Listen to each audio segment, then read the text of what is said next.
हमारी आज की स्टोरी है मेहनत का फल। सफलता प्राप्त करने के लिए मेहनत करनी पड़ती है, बिना मेहनत के कभी भी सफलता नहीं मिलती। ये कहानी मेहनत का फल हिंदी उसी के बारे में है।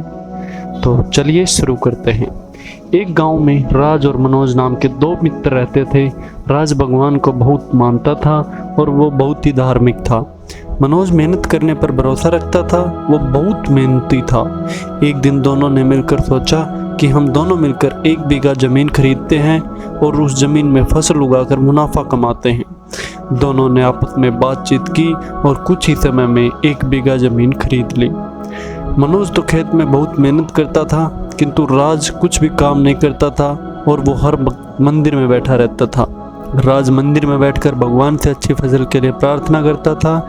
इस तरह समय बीतता रहा। मनोज बहुत मेहनत करता रहा और राज बिना कुछ के मंदिर में बैठकर भगवान से प्रार्थना करता रहा।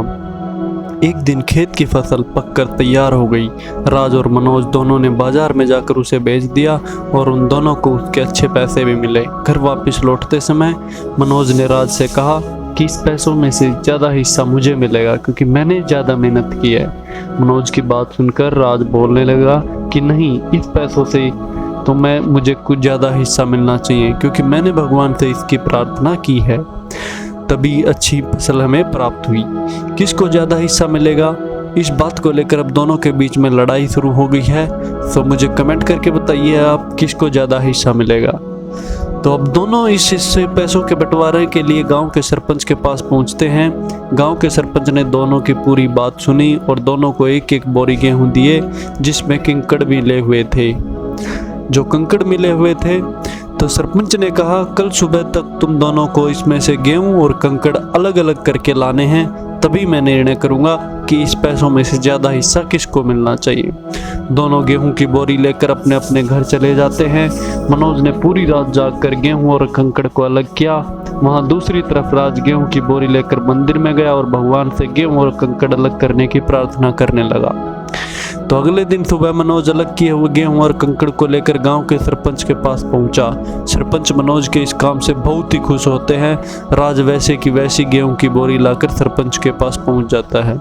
सरपंच ने राज से कहा कि दिखाओ तुमने कितने गेहूं साफ किए हैं। राज ने कहा, मुझे भगवान पर पूरा भरोसा है कि सारे गेहूं साफ हो गए होंगे। सरपंच ने जब राज की बोरी खोली तो गेहूं और कंकड़ वैसे के वैसे ही थे।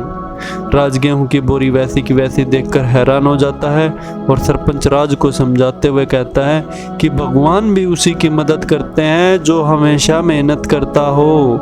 सरपंच ने पैसों का ज़्यादा हिस्सा उसके बाद दोनों का परिणाम स्वरूप जो है मनोज को उसका ज़्यादा हिस्सा दे दिया। तो इसी घटना के बाद राज भी मनोज की तरह खेत में मेहनत करने लगा और दूसरी बार उनकी फसल से भी पहले से अच्छी हुई। तो इसका जो उद्देश्य रहेगा स्टोरी का वो है कि हमें भगवान के भरोसे कभी भी नहीं बैठना चाहिए, क्योंकि भगवान भी उसी की मदद करते हैं जो हमेशा मेहनत करता हो।